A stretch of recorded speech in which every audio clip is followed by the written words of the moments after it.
현재와 과거를 보여주는 고택이 방치되어 있다가 일상의 문화 공간으로 변화를 시작하는 고택 조흥상해를 지키는 사람들이 있습니다. 가죽으로 아기자기하게 만들어진 생활용품들이 전시되어 사람들의 시선을 사로잡는 가죽 공방은 고택 조흥상행 1층에서 체험 교실을 하고 있습니다. 학생들 두드림 학교 체험이 있어가지고 왔는데, 그 두드림 학교는 저희 애들이 학업을 좀 향상시키기 위해서, 집중력을 키워주기 위해서 이렇게 가죽 공방에 와서 이렇게 바느질을 하면서 집중력을 키우고 있습니다.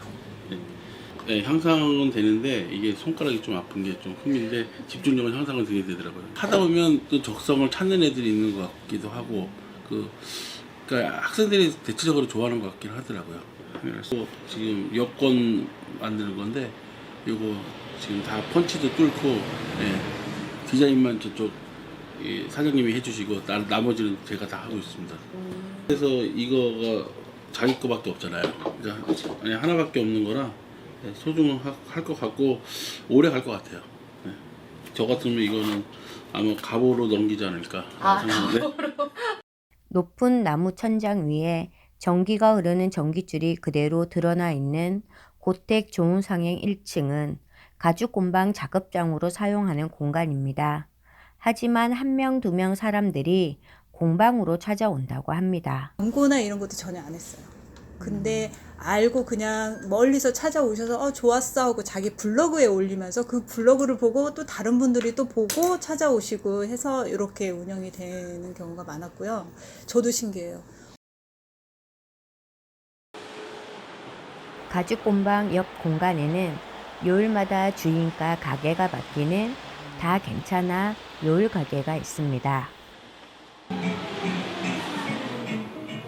커피향이 음악이 되어 고택을 커피향으로 가득 채우는 조흥상행 1층 요일 가게에는 토요일 하루 토요 카페가 운영 중입니다.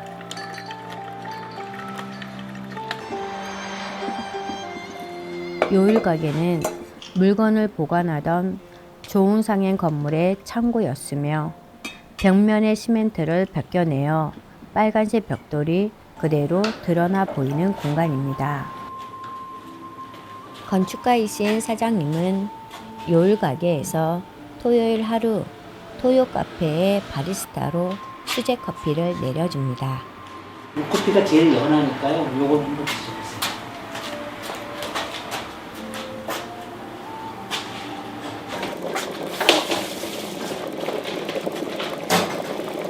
주인장하고 이렇게 대화하는 거 좋아하시는 분들 있어요. 저도 이제 카페를 가면 이런 테이블에 안 앉고 주방 앞에 테이블 있으면 거기에 앉아요. 그래갖고 커피 내린 거 같이 마시면서 커피 얘기하고 그런 거 좋아하니까.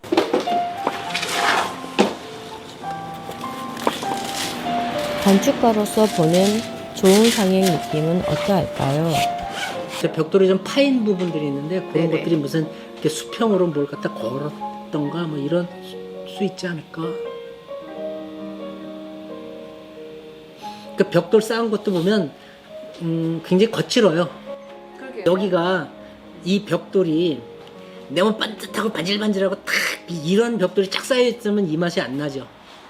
내추럴한 맛이 안 나죠. 그러니까 벽돌 쌓는 방법이 이제 여러 가지가 있는데, 이렇게 한 켠은 옆으로 쌓고 한 켠은 이렇게 길이로 쌓고 이런 식으로 이제, 그래서 보면은 옆에 좁은 마구리가 옆에 보이고 길이가 한 켠은 길이가 보이고 이제 그렇게 되는 거예요. 서로 맞물고 있으니까 이런 건축물들이 위에서 내리 누르는 힘에는 굉장히 강해요. 그런데 옆에서 미는 힘이 굉장히 약하죠. 이거 태풍 좀 심할 때 저 문 열어놓고 이제 있으면은 지붕이 날아갈 수도 있어요. 훅 하고 들어오면 떠버리거든. 이걸 박공지붕이라고 하거든요. 그 밑에 이제 트러스라고 해요. 그 구조적으로 버티는 거. 저 그 구조재들을 보통 외국 건축들은 바깥으로 드러내지 않고 다 감추거든요. 근데 저거를 그대로 노출시켜서 그리고 굉장히 높이 있으니까 공간이 굉장히 안정돼 보이고 내가 밑에 가라앉아서 차분하게 가라앉는 느낌 그런 게 있어서 굉장히 좋았어요.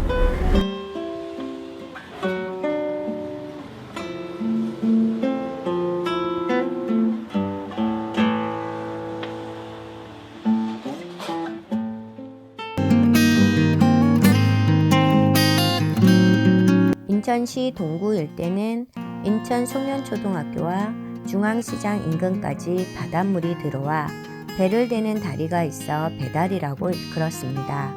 지금은 갈라져 있는 도원동이 1970년대까지만 하여도 서로 걸어 다닐 수 있는 한 마을이었습니다. 3.1운동 발상지였던 인천 동구 배다리는 6.25 이후 셋째 헌책이 모두에게 귀하고 소중했던 시절 40여 개의 헌책방들이 자리 잡은 헌책방 거리로 유명한 곳입니다. 1910년 인천으로 유입된 소비 인구의 일본인들로 조선인들은 배다리에 모여 살게 되었으며 1910년 이후 소비 인구의 일본인들은 서울로 빠져나가고 배다리의 양조업이나 정미소에 노동자들 소비 대상으로 시장이 커졌습니다. 당시 배다리 일대 가장 모기 좋은 자리에 외벽에는 하얀색 띠를 들은 조웅상행 건물이 있습니다. 주로 그 당시에는 제사 지내잖아요. 네네. 제사 지내거나 구슬하거나 고사 지내거나 이렇게 됐잖아요. 그 제수용품들을 팔던 곳입니다. 제수용품을 여기서 저 본체 아래층에서 1층에는 다 상가가 있습니다. 문이 열려 있는 거예요, 다. 열려 있는 상태 그쪽에서 팔고 여기는 창고로 모아놨던 겁니다. 쌀을 이게 이 재료들을 그 물건들이 들어오면 여기서 쌓아놨던 곳입니다. 쌓아놨던 곳이 1층, 2층으로 된 걸 가운데로 우리가 터버린 거거든요. 근데 여기 저기 아주 전형적인 여기 방식입니다. 일본 방식이에요. 이게 인천에는 그래도 꽤 많이 남아 있습니다. 이 붉은 벽돌하고 그거는 유행이었어요. 일본에서 요코하마가 다 아까렌가입니다. 아까렌가 빨갛다. 벽돌 빨간 벽돌을 다 짓습니다. 그때 일본인들은 빨간 벽돌로 다 창고를 졌거든요. 시장이었고 그 당시에 시장의 상가는 이런 모습이었다 하는 걸 그대로 보여주는 게 조흥상입니다. 한국인들 시장들이었거든. 이렇게 노점상들이었습니다. 다. 이 노점상들이었는데 일본인이 상가를 짓고 분양을 합니다. 노점상 가열로 한국인들이 많이 돈을 주고 샀는데 딱 시장을 열고 나니까 상가를 열고 나니까 한국인들이 안 가는 거예요. 일본인들 그 가게라고. 다 여기로만 갑니다. 노점상으로만. 그러니까 단속을 나갔죠. 그래서 단속 나올 때 어떻게 하냐면 기마경찰들이 나왔다고 하더라고요. 말 타고 나왔다고. 예, 기마경찰들이 나와서 말 타고 나와서 단속을 하면 이분들이 다 여기 보따리 싸갖고 왔던 걸 딱 미리 저기에요. 알고선 다 도망가는 거예요. 아무것도 없는 거예요. 이래서 이제 도깨비 시장이란 말이 그때 나온 거고요. 이렇게 해서.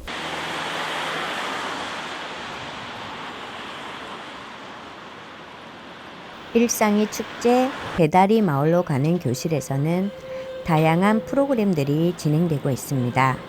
인문학 강의에서부터 여러 가지 체험 프로그램들이 고택 조흥상행 1층 요일가게에서 시작되고 있습니다. 머리 아파요. 왜 아파? 연습인가요? 어렸을 적 모두가 잠든 작은 방에서 나 혼자 TV를 돌리다 우연히 보게 된 영화가 있어. 아, 이제 그 영화 얘기를 들려줄게. 예. 루나, 마리, 엔젤, 엠마. 이름이 좀 어렵지 독일 여자들이라서 그래. 루나, 마리, 엔젤, 엠마. 예. 웃지 못하고 행복하지 못한데 저들은 어떻게 저렇게 웃을 수 있을까? 행복할 수 있을까? 탈옥수임에도. 이게 스포큰 워드라고. 스포큰 워드. 예. 말하는 시라고 할 수 있겠어요. 말하는 시. 예. 스포큰 워드라는 것은 말하는 거를 좀 음악적으로 연출하는 방법이라고 할 수 있겠습니다. 우리가 평소에 말하는 것 자체가 리듬이 있기 때문에 말하는 것 자체가 훌륭한 퍼포먼스고 말하는 것 자체가 하나의 음악적인 행동일 수 있거든요. 그리고 난 깨달았지. 자유라는 건, 행복이라는 건 그저 기타만 메고 있다고 얻을 수 있는 게 아니라는 거를. 많은 시네마 채플 수업. 시네마 채플이라는 이름을 좀 정확히 해야 돼. 프로그램을 진행하는 장소들이 이제 보통은 이제 뭐 새로 진 건물이라든지 뭐 대학교 강의실 느낌이 나는 그런 건물들이 대부분인데, 여기는 이 공간 자체가 가지고 있는 어떤 스토리가 있어가지고, 그리고 이제 이 붉은 벽돌이라든지 이 나무로 된 높은 천장이 주는 분위기가 또 있잖아요. 그냥 어떤 편한 어떤 장소에 와가지고 편하게 이야기를 하는 약간 그런 느낌이 나는 것 같아요. 가서 2층 보시면 우리가 제일 마음에 들었던 게 집에 갔을 때 봤을 때 1층이고요. 2층이 다락입니다. 다락인데 거기서 안에서 눈이 올 때 눈이 내리는 거 볼 수 있습니다. 다락에 올라가서 그게 너무 마음에 들었던 겁니다. 우리가 처음에 야, 이 장소 정말 좋다. 근데 겨울에 너무 춥다는 게 문제였지 이제. 그래서 그런 걸 살리면은 정말 좋은 관광거리가 볼거리가 되지 않을까. 한옥 살림집에서나 볼만한 창호 문짝이 보여주듯이 조흥상행 2층은 살림집이었습니다.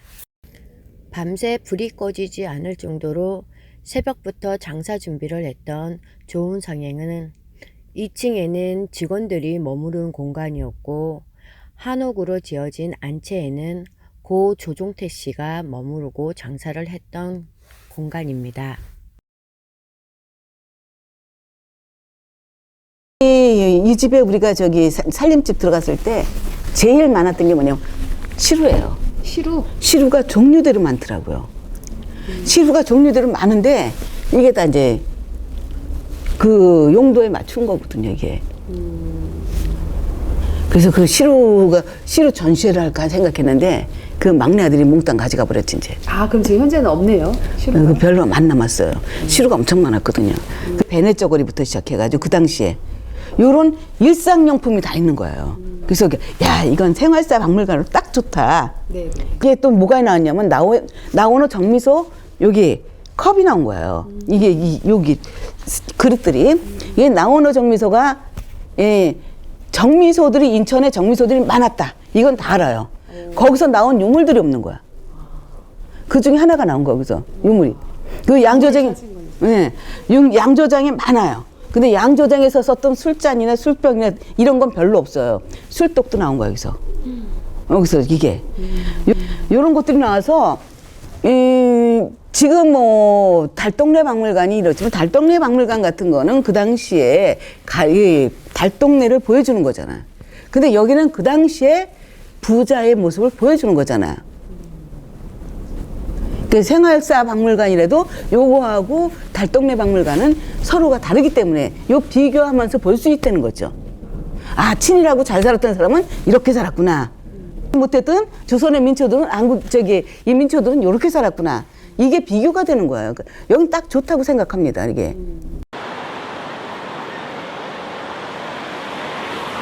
조흥상행 1층에는 배달의 안내소와 고양이가 먼저 손님을 맞이해주는 무인가게 책방이 있습니다. 잔뜩 애사하고 올려놓은 거 그거 막 챙겼는데 이거 누가 했지 막 그런 거. 아, 진짜요? 아유, 잘하고 있어. 그거 보면 죽고 싶은 마음이 안 보여주구나.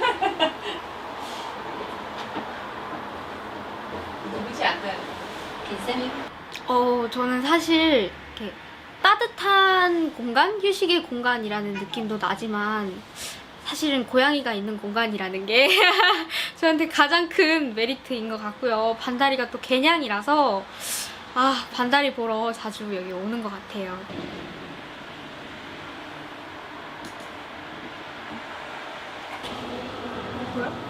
저 제일 좋았던 건 이거거든요. 정은지가 너무 예뻐서 그런가?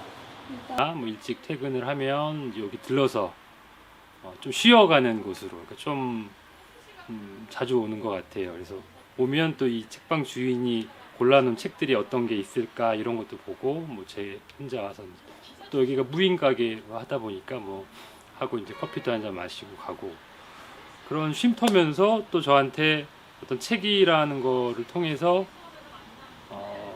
또 새롭게 어떤 새로운 흐름일 수도 있고 어떤 거 고민하는 것들을 던져주기도 하고 하니까 저한테는 굉장히 고마운 곳이죠. 2층을 좀 단장하고 있어서 반가운 소식이기는 한데 이 2층이나 이 안채도 굉장히 매력적인 공간인데 생각보다 사람들이 현재는 많이 머물거나 들어가 보지 못하거나 이런 부분들이 있어요. 또 길고양이들을 데려와서 거기를 또 이렇게 쉼터로 하는 부분도 있기도 하지만 조금 더 그러니까 사람들이 와서 좀 이런 아늑함이나 뭐 어디도 흉내낼 수 없는 인테리어일 수도 있잖아요. 옛날의 모습이라는 것이 그런 것들을 잘 느끼고 쉬어갈 수 있는 공간이 되도록 조금은 더 이렇게 조금은 더 깨끗하고 아니면 이렇게 손을 좀 댔으면 좋겠다라는 좀 바람도 좀 있고.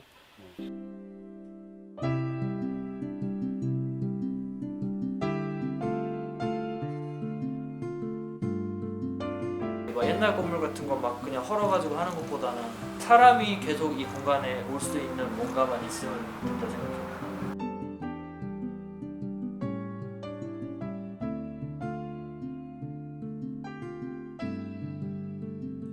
왜 우리 이런 일을 하지?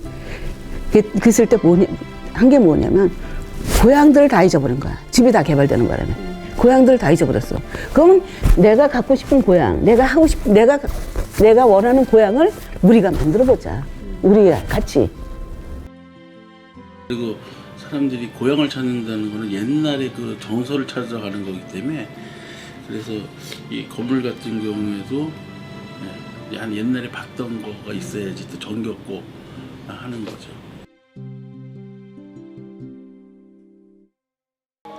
존재 이유가 헌책방 거리였었잖아요. 이제 그런 의미에서 저런 것들이 좀 보존되고 그래서 여기가 헌책방 거리가 꼭 아니더라도 어떤 서점 거리라든가 이런 식으로 그쪽으로 이렇게 같이 명맥을 이어나가면 어떨까 그런 생각이 들죠.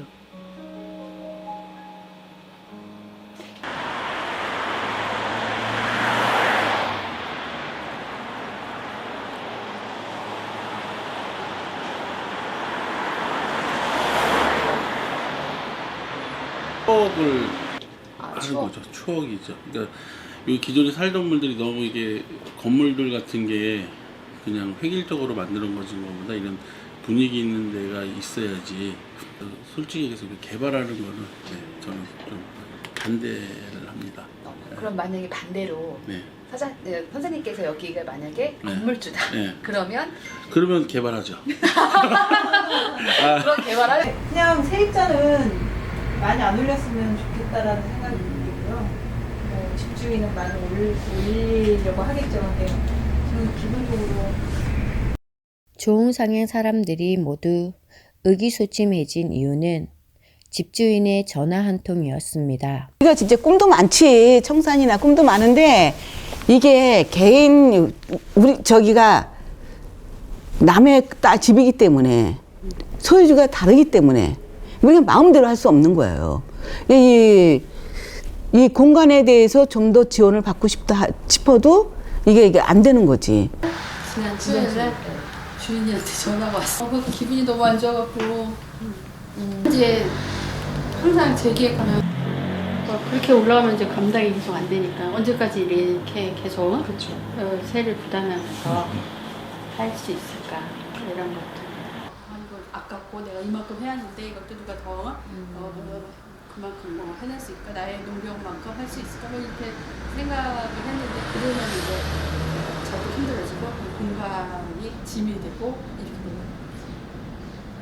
또 옮겨야 되나? 막 건물을 사야 되나? 막 이러면 워낙 오래돼서 그 정화조 시설이 안 돼 있어요. 그래서 음식점도 없잖아요. 잘 보시면 거의 없죠. 네, 음식점도 없고 그런 문제가 있어요. 이쪽 라인 쪽으로 해서 다 화장실이 없어서 다 지하상가들이 있어요. 안 세요. 옆에는 비가 새도 다행히 저희는 비는 안 새요. 1층이고 2층이 있어서 그나마 좀 다행이에요. 비는 안 새는데 물이 넘쳐요. 어디서 물이 넘쳐요? 비가 많이 오면요? 네, 물이 넘쳐가지고 작년에 여기 저희 물이 잠겨가지고 여기가 잠겼다고요? 네, 잠겨서 좀 피해를 여기가 입었고요. 좀 그러니까 여기 앞에 화단이나 뭘 좀 이렇게 해달라고 얘기를 했는데 안 들어주시더라고요. 이런 건물을 본 적은 없어요. 그래서 굉장히 그 바깥 세계와 동떨어져 있다는 느낌을 주기 때문에 좀 제 개인적으로는 다른 곳에 사는 것보다 훨씬 흥미롭습니다. 네, 좀 바깥 세계와 전혀 동떨어진, 뭐 문을 열면 새로운 세계가 나오는 듯한 그런 곳이기 때문에.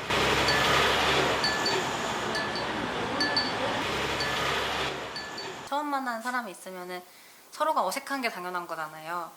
그런 어색함이 좀 덜한 것 같고 자연스럽게 사람들이 들어와서 이야기를 나누고 그러면서 서로 알아가고 해서 조금 더 나를 편안하게 이렇게 내려놓을 수 있는 곳?